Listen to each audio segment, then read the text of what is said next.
All right, what's up, good people? It's your boys, Beards of War, back again. You got my man, FBR for President, Fat Broken Rambo, myself, Thick Nick Fury. You got Scorched Earth, saving the world one computer screen at a time. And we got Hey Captain Jack behind the scenes. Oh So yeah. listen, today we got a little bit of a throwback for you. I said we're going back about a decade for this one, and we're going to review The Man from Uncle, 2015, playing on Netflix. But before we get into that, Rambo, you got a preview for us? Yeah, man, I sure do. So quick caveat to that. YouTube likes to copyright us. So sorry guys, we can't show the trailer, but it's in our narrative. If you go down to the episode description, we're gonna start posting videos of the film that we're reviewing and also links to the trailer that we're recommending. So this week's trailer recommendation is Guns Up. So I'm gonna kind of pitch this to you, right? So let me pull up the narrative because I think it's worth it because I'm gonna do it the same way I did it previously. Uh, all right. Let's see, the narrative states, sorry, I wasn't ready for this, guys. I'm imprompting. All right. On the brink of leaving the family mafia, a mob henchman's final job goes off the rails with the clock ticking. The ex-cop has one night to get his unsuspecting family out of the city before he gets snuffed out. Christina Ricci plays the wife. Now, who do you think plays the husband? I don't want to say that I know this, Oh, but do you I know know it? this. I do. Oh, He's okay. he's switching over, man. He's kind of, Dude, he's getting out of comedy into this like I I am mm, stupid excited for this movie. Kevin James, man. Evan Uh, James. Kevin James. So it comes Oh, out on demand on July 18th. the King of Uh, Queens. right?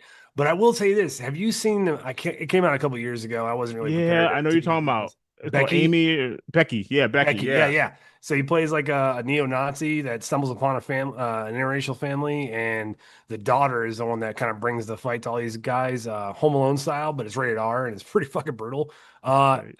so with that movie though, Kevin James really kind of shined because you got to see him break out of the comedy role. I'm all in, man. I love Kevin James. Here Comes the Boom is one of my favorite films. Oh, yes. It's just a For feel obvious good reasons movie. for me. For Oh, obvious dude, reasons. it's just great, man. Just watched Grown Ups last night with my daughters. So I mean, I just love the guy. It's like Adam Sandler. Everything you watch with him, regardless if it's drama or a comedy, you know you're in for at least a decent laugh here and there, or a good time drama wise, because it's usually a surprise, like Uncut Gems. But Yeah. yeah, man. So that's it. Guns Up comes out July 18th on demand, so you could probably rent it or buy it for like an exorbitant amount of money on iTunes or on Amazon Prime. But hey, man, I pre-ordered it. I can't wait. Kevin James in a fucking action movie. Let's go. I mean, Yeah, if why Liam not? Neeson can still pump him out in his 70s, I'm all in for this dude. Why not? Why not? And I will say that comedians tend to make a pretty good transition to that Yeah. drama or action role. So I mean Jim Carrey, I mean there are a few Yeah. comedians who Oh kind my of make God. that Yeah. Jim crossover, Carrey, number 23 by Joel Schumacher. Man, what a mind right? fuck that movie was. I'm Do you telling remember you. actually if we're going back to our previous reviews, Joel McHale is an absolute comedy legend as far as like Hollywood's concerned, in my opinion too. But he was in Yellow Jackets as Kodiak, the psychopathic fucking tracker Yeah. guy. Yeah, yeah, Uh, right. like seeing him kind of like break out of like Animal Control, and he was in Ted, and going into that, like he really shined as a bad guy, man. I thought he was great. So I'm willing to give it a shot. I can't wait to check it out, dude. Plus Christina Ricci's amazing. Yeah. She's got a You know, resurgence. yeah, dude. She's Yellow come a long way Jackets. since Wednesday in the Addams family. Like let's just say she kind of recreated herself a little bit. Oh yeah. And she looks phenomenal, man. Like, before, in that awkward stage where, maybe the forehead was out of proportion with the face, she is definitely like kind of coming to her own. She's kind of hitting that older woman vibe, and she's aging gracefully, and she looks good, man. She's definitely coming into her own again with, Yellow Jackets and all that other stuff that's going on. But I'm excited to see that. I am. Yeah. So, hey, Yeah. man, want to get in tonight's review? Let's do it, bro. The Man from Uncle, starring Henry Cavill. You got Army Hammer, Alicia Vikander, and Elizabeth Debicki. It's a lot of height in this film. I'm just gonna go ahead and get that out the way. Like between Army Hammer and Elizabeth Debicki, you're talking about like 6'11", like both. I mean, they're huge. But yeah, so we got Henry Cavill playing Napoleon Solo, right? And then Army Hammer playing Ilyana. Um, Something Hurricane. Russian. Right, yeah, a Russian name. Insert Russian name here. And it's like one of those. It's based off a '60s series, which I have to admit I Yep. haven't seen, but I have heard of it. And they're basically we have Solo, who is the CIA agent, and then we have Kirikin, who's the Russian agent, right? And they have Yep. to kind of work together to save like this woman whose father is a German professor. So we got Russia, Germany, and United States all in this mix. And it's an action comedy, so it's like one of those where you're gonna get like that kind of buddy cop vibe, and they kind of work together reluctantly at first, and then they end up liking each other. You know how it goes. So I thought it was a fun film. I'm not gonna lie to you. But yeah, Yeah, tell us I, about the I I narrative thought and it stuff, was man. really good, man. Like, so the television series starred Robin Vaughn and I'm gonna butcher his name, David McCallum. So like David McCallum is actually probably pretty much known as Ducky on NCIS, which I absolutely hate that show. But that's just because I don't really like NCIS very much. So but David McCallum starred in a movie called The Great Escape with Stephen Queen back in the 60s. It's absolutely phenomenal. And this kind of he springboarded from that to this. Robert Vaughn, if you guys remember him from like the later part of the A-Team television series, he's Hmm. just one of those stoic British actor or American actors. He was also in the Magnificent Seven and some other stuff. And it's basically, yeah, a Soviet spy collides with a US CIA agent, and they have to work together to solve problems. In this film, Henry Cavill and Armie Hammer, they smash together, and yeah, they're trying to find out. What is her name? Alicia Vikander. If I can't, I'm yeah. yeah, I I'm know we're brutalized. butchering the names. Sorry, man. Sorry. I believe she's an Academy Award actress, and I apologize for fucking your name all up. Yeah, But Vikander. everybody probably knows her from Tomb Raider, the most recent reboot. She was phenomenal in that. I actually thought it was in the great spirit of the new Tomb Raider games. I thought it was a pretty solid performance from her. Her dad is a German like physicist that was forced by the Nazis in World War II to help develop the atomic bomb. And then some compatriots of Mussolini post-war have basically like kidnapped him, and he is forced to work for them to develop this for the private market. So these are our two heroes kind of come together. USSR and the United States basically force them together, and they have to figure out the plot and stop the bad guys from developing the nuclear weapon. Yeah, like this is like Rocky Five all over again, but not really. Right? Yeah, Right? so in the beginning, right? So we have like Solo who finds the daughter, right? And then you're Mhm. thinking, okay, maybe this dude is pretty much like a pretty well-trained assassin. He's having major problems trying to kill Ilya, right, in the beginning, right? And he's like, oh wow, this guy's just like he's dropping his seat faster than he can fire the shots at the car. So it's not like they knew each other. This is like before they get to know each other and realize that they're gonna be on the same team. And it's like, wow, he can't kill this dude. Like, and this guy's following him around. They're doing the car chase scene or whatever. And it was just fun to watch. He's running It- after him it- like Terminator 2 style, running after she's the like, he's car. back. He's like, really? Like he's in shock and awe. He's tried to kill this guy like two times already. He's like, he's trying to stop the car. And Right. she's He's like, like why won't you holding just on shoot to him? And he's like, I don't think that would be right. it. Right. Yeah. He's So that so was like funny. suave, dude. Like he's his character is just so cool. It was awesome. I loved Yeah. it. Yeah. I think, and honestly, I think Henry Cavill is one of those actors who was fortunate, I'd say, not to necessarily be typecast as Superman. He This was and lucky, this is yeah. one of the things that Christopher Reeve kind of lamented a little bit about his Superman role because he was unable to get more serious acting roles after playing Superman because he was kind of being typecast. So I think Henry Yeah. Cavill's kind of having a career that Christopher Reeve would have liked to have at that point in his career, when he was Superman. And he Hashtag does it Highlander. well. Right. Yeah. I do like a character that he plays a very suave, debonair. I mean, when you got muscles, you can wear a suit, you can just kind of pull it off. The suits never fit right on me. I don't know if I get them from Shine or what, but his suits Mine are fit from well. Timu. Yeah, right. I mean, I'm telling you, a t-shirt, this is my game, bro. This is what I got. I can't wear a suit. I'm like past that stage. But yeah, anyway, as the movie progresses, it's just watching them having to now they're realizing that they're going to be on team because their compatriots have told them, yeah, you're going to be teaming up, and this is what the mission is, blah blah blah. And Ilya has to play the fiance to the daughter and all that stuff. So they're like planting bugs on each other, and they're like going through the rooms finding all the bugs, and they're in the hallway here. You got like there were like 97 of these in my room. He's like, well, I had 95 in my room. So the back and forth and kind of trying to outdo each other, like spy wise, was just funny. It was like one of those the parts of the movie that was fun, that kept it kind of campy and fun. But they were still, like looking out for each other, right? There are parts, during the mission where like the scene with the boat scene Oh, dude, that was and fantastic. It's He falls out fantastic. in the water, and the guy just still he just like chasing all the way around the boat, and he's like in the truck eating a sandwich. He found a bottle of wine. He's like, yeah, I'll let him tire himself out a little bit. And then, he goes and gets him, right? Like after the boat blows up and he's like kind of down there in the water, he goes and gets him. So you kind of show that they do have that sense of camaraderie between each other and that they're looking out for each other's best interest. So I thought that was fun, the fun part of that. Yeah, man, when they bounce off of each other, especially on screen, the middle portion, just before the truck sequence, when they're actually trying to break in, and he's like, "What are you doing?" He's got like needle nose pliers, and he's cutting through the fence, and they're talking shit about each other's equipment because like when they're making first entry, the Soviet equipment is superior, and then when they go to pick the lock, he's like, "What's the matter? Your Soviet stuff can't actually pick this lock." He's like, "Oh," and they get frustrated, and there's guards coming by. It's just it's pretty good, man, because the ribbing is fantastic. Yeah, You would think that these guys are just as good as like Riggs and Murtaugh or Tango and Cash. And last week I recommended The Nice Guys with Ryan Gosling and Russell Crowe, and like that same chemistry, man. It just, regardless of some of the silliness of the plot, that if that relationship is solid, I feel like you can carry the movie forward, and people will be true. generally pretty happy about it. Right, yeah, true. And it was a good chemistry. And these are two actors I would think that you would think to put together, right? Like, I Yeah, don't think they say, oh, Henry Cavill and Armie Hammer would be perfect for this movie. And sometimes you're just blessed with a duo that just happens to work, yeah, like, and then you exactly. find out at the end of the day, in some type of, documentary that, yeah, originally they wanted this person for the role. And you're like, what? And then you can't see it, right? Yeah, And you like, can't. once you Yeah, see people play the role, you can't see, oh, who could have played the role. So I think they did well. And like I said, it was one of those movies that really didn't have a precedent, so you couldn't be let down, if that makes sense. yeah. Like I I mean, don't you're have talking about a anything other than television the show from television the show to compare '60s, it to. but like at that point. I Right. And don't that's know from the the television folks. 60s.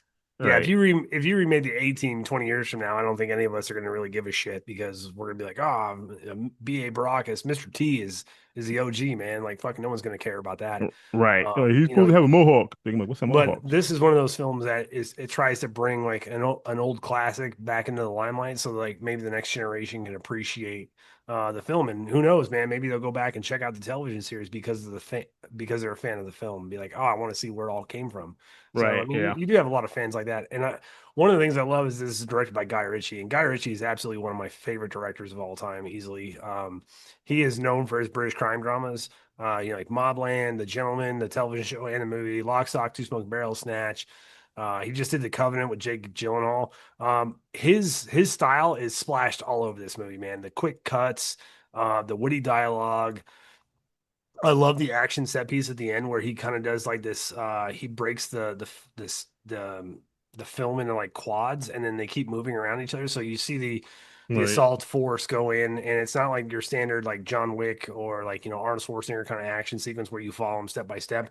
They're doing quick cuts and sliding these in like comic book panels, and it just works, man, because they get through the entire like henchman staff, and then they get to the bad guy in all of like probably 30 seconds. But it works for this film because there's so much exposition building up. Like the fucking movie would be probably 3 hours long if they took it, scene by scene. Oh Uh, yeah. Yeah. you know, Yeah, and I uh, like the scene. And like I said, these types of movies, you pick those scenes that kind of resonate with you a little bit. yeah, Like yeah. the scene with the guy that's supposed to torture him with the electricity. Oh, that was actually a really good scene, man. It was. And then when he ends up in the chair, they shock him once, and the dude screams like like a wolf. And he's like, "I'll tell you whatever you need to know." So I was watching it with my daughter, and she's like, man, for a guy who actually gave an intro, and he's got like a fucking scrapbook of all like the horrible crimes and shit he's done Right. over the years as a Nazi. Right. Uh, and then all of a sudden he's like, "No, I'll say whatever the fuck you want to know," because now it's reversed suddenly. And Right. The then shoes on the other foot. they're having this dialogue outside, Army Hammer and Henry Cavill, and then all of a sudden the chair malfunctions and the dude bursts into flames. It's just it wa- Yeah. it's great, man. Like those subtle touches make the film fantastic, in my opinion. Right, Uh, right. And I that's really enjoyed it. yeah, little shots of comedy in there and, Yep. into an action film. And like that's what makes it endearing because that's what makes it fun.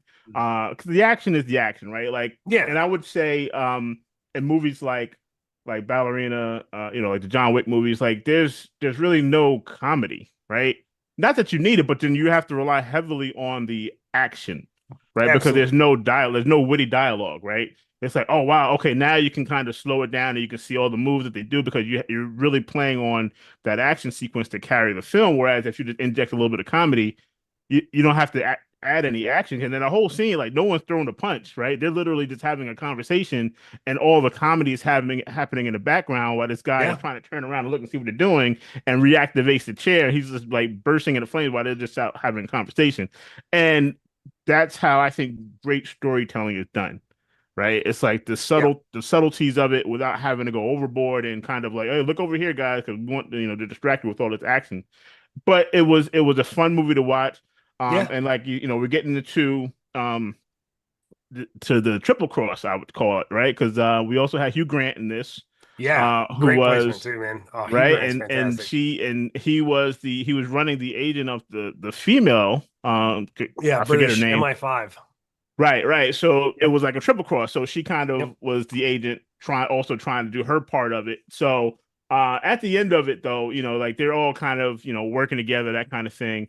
They almost tried to, have Solo and Ilya go against each other at the end. Like, hey, listen, at the end of the day, this is your mission, right? Your mission is to kill the American, your mission is to kill the Russian.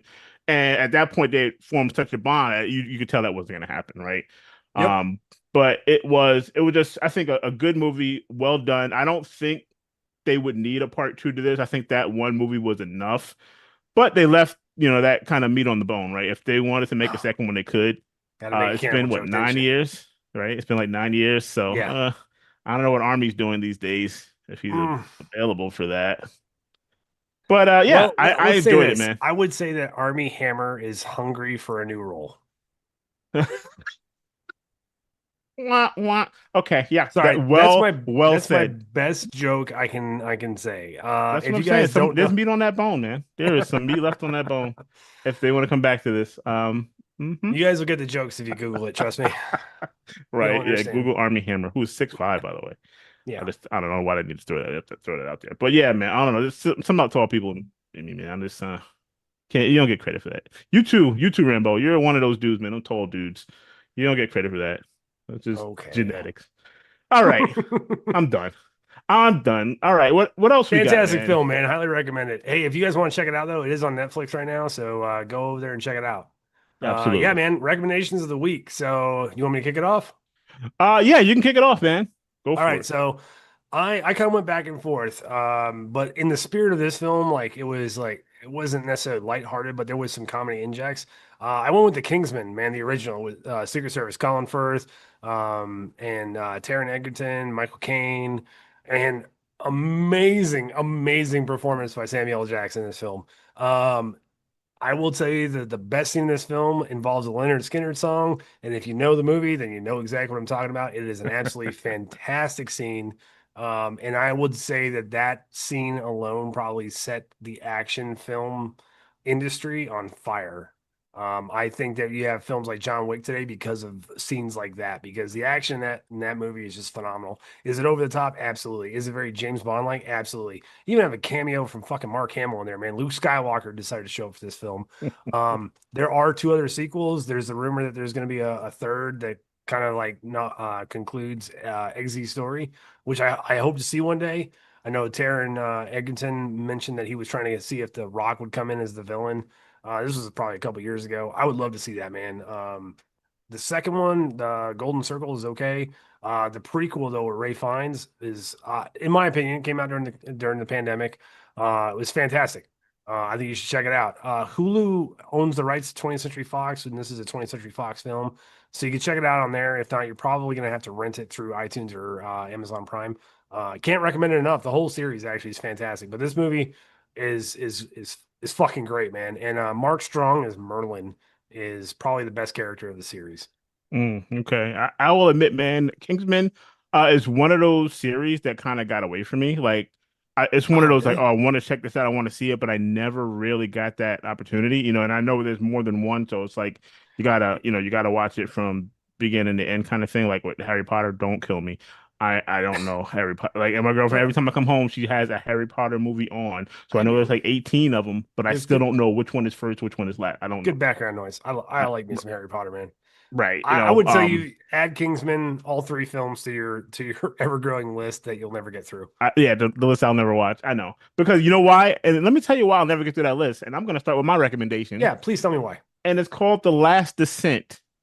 Now, this movie is not a great movie to watch because it's a great movie. It's an intriguing movie to me to watch because it's based on the true story. And this Huh. is, I don't know if you've heard of the Nutty Putty Cave incident with John Jones. Mm-mm. This individual went cave diving at Nutty Putty Caves, which was open to the public for a while, and back in 2009, I believe. And while on this cave dive, he goes down a small crevice that is like 10 by 18 inch. I'm talking about like Nope, big ain't enough, happening. Never right? fucking do it. And he ends up inverted, like No upside kidding. down in this hole, dude. I'm like, oh my, like that is the worst way to die, right? So they made a movie about it. Of course, I have to check it out, and it's gonna be it's nightmare fuel, right? Like Is it bring on was the water, dude. Like at was that point, yes. 127 hours not enough for you? No, because in 127 hours he wasn't inverted. Okay, That's this dude was fair. inverted. All right, Oh, and I don't screw mean that. Top Gun inverted. He was inverted upside down in a cave, and 27 hours, dude. 27 hours that guy endured like that before he passed. And he's still in the cave. They were not able to extract his body, his remains. They closed the cave. They sealed it up after that. And this is one of those movies that I think I mean it pretty much follows the story, but it does embellish, because you have to embellish certain things, right? So I'm not saying all of it's true, but there is a sequence at the end where it kind of gives you that um after death type of experience, which I think was touching and very Mm. nicely done. But just if you haven't, like I said, check out The Last Descent. It's playing on Tubi right now. But I would definitely look up the Nutty Putty Cave incident if you haven't heard about it, because it's literally the things of nightmares are made of. And Bro, I don't know if I could ever find a situation that I would find myself in that situation nope. that wasn't life or death. Like even if it's Mm-mm. life or death, I choose death. Like I'm okay, whatever alien I need to fight to not go down in this cave is what I'm Mm. gonna do. Yep. Because this was done for fun. People do this for fun. They do this for recreational purposes, and that's essentially what he Some was doing. He people do. wasn't an explorer. Like, this dude was a med student, a Nope. med student, and he ends up in this predicament, and it was just the thought of it, man. And there are some pictures. I mean, nothing. I think that you can find on the internet that's gruesome or anything like that, but just to see the way he was stuck in there, man. They tried. I mean, there were like over 100 rescuers out there trying to get him out, and just to know that these people couldn't get this man out, and this man is alive. It's not like he's unconscious. Like he passed out at times, but I mean, having panic attacks, stuff like that, and just knowing, realizing. And he said, he's like, I'm gonna die in here. I'm not gonna get out, am I? Those were his last words, and that's got to be haunting for people that are literally trying to save your life. Just to know that he kind of understood his fate. That yeah, this is it. This is how I'm gonna leave this planet. So, I'm not the gonna lie, story man. itself is great. You need to watch some more uplifting shit because like I last week it know, was man. the fucking But I Titanic watched submersible. Buried right before this, and I had my Oh my girlfriend God. watch Buried with Ryan Reynolds. That's That's a another one. that's a solid Anxiety flick. fuel, right? Oh yeah, He pure. dude wakes up in a coffin in the middle of like Afghanistan, and with a cell Yeah. phone, a lighter, and like a knife, and like that's it. That's the whole movie. Ryan Reynolds in a box, the whole movie, and you are literally filled with anxiety to the very end of it. And the end of it is so Yep. twisted, Uh, so twisted. Oh that's a my great movie, god, man. dude, If you guys think that it Ryan was. Reynolds can't act, go watch Buried. Yeah, and then come back and tell us that you were not like hanging on the edge of your seat, like, oh my God, like what You're the right. hell? I'm talking about edge of your seat, dude. And he has actually claustrophobia, so he did that movie with Mm. that fear. So I don't know what it did for his fear, Mm. but it was really a really good movie, man. He's the only person you'll see in the movie. Like you have voice actors and all that, but he's the only star beside the Yep. snake in the whole movie. That's the only heartbeat you see in the movie. But phenomenal movie. So Buried is that's one of I think I suggested it before in a I think you previous did show too. that we did. Yeah, but Yeah. great movie, Buried. But this time it's Last Descent. So you want a little anxiety, a little nightmare fuel, you're welcome. If you don't mind, man, I'm gonna actually throw a couple more at him. So I went and saw Lilo and Stitch. Never saw it before. I never saw the cartoon. Really good little remake, man. I actually had a blast watching that movie with my daughters. Nice. I would say that I saw also How to Train Your Dragon, AMC Unseen. Yeah, I'm blaming you. It wasn't bad. I just think that that remake didn't need to happen because the cartoons were so great, and honestly, Yeah. I think they're eh, doing it with all of them. Like I don't they think are, anything's man. off the table. They're already gonna make a second one. I'm just like, I don't. it's a money grab. Maybe introducing to the next generation, but How to Train Your Dragon is not that old. Lilo and Stitch was good. I did watch Final Destination Bloodlines. Okay. How was that? It wasn't the best. I felt the CGI really needed a solid polish. Some of the sequences were really kind of cool, but Right. man, if if you pass by this movie, you will miss an absolute awesome final performance because Tony Todd, the director, gave Tony Todd a chance to basically say what he wanted to say as a final send off. And if you guys don't know, in the entire series, I think it's 6 films now. Tony Todd is always the guy who played Candyman for some of the other generations. I don't recognize the name. Tony Todd played a character in every movie where he basically tells the rules of death. Some have alluded, like one of the theories is that he is actually death incarnate. Well, in this film, Tony Todd was diagnosed with cancer, and he was falling, he was succumbing to cancer. His final send off is absolutely beautiful. Like what he says to the screen, he basically warns them death is coming for everybody, and at the end of it, he basically says that um, they ask him where he's going, and he's like, "I'm leaving now because life is precious, and you only have so much time." He's like, "So I'm going to enjoy the very last few moments that I have on this in this life."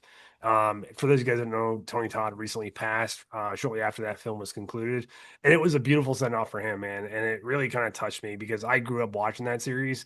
I remember watching the first one in theaters back in like 98, 99, Yeah. 99, I think Yeah. it was. And Tony Todd was just an incredible actor. I Right. would tell you that if you don't want to watch the movie at all, at least find that scene on YouTube because it's beautiful, man. Chilling. Yeah. At the same time, it's Yeah, chilling. it Yeah. really is. Like when you look at guys like Chadwick Boseman, now Tony Todd, when cancer takes you, it's just an ugly thing. Um, but man, like what a beautiful message to kind of leave as a legacy. My hat's off to him. Uh, Absolutely. we're Yeah. definitely gonna miss him.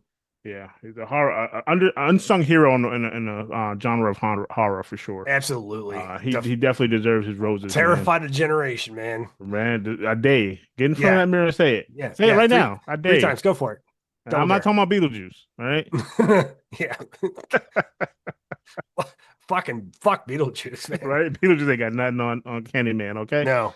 Uh, all But right, that's what we man. got, guys. So, like, hey, man, go check out Man from Uncle. Go check out Kingsman. Go check out Last Descent. And if any of the other recommendations, go check them out. I'm gonna hit Jurassic World Rebirth and probably Superman. I would like to see F1. Not heartbroken if I don't see it on the big screen. There's still some solid summer flicks coming out, so I think we're gonna check out some stuff and get back to you guys on it. So, if you guys have any recommendations, hit us up in the comments, man. And it's been a blast. Absolutely. All right. It's your boy, Thick Nick Fury out here. Fat Broken Rambo out here. Be good to each other.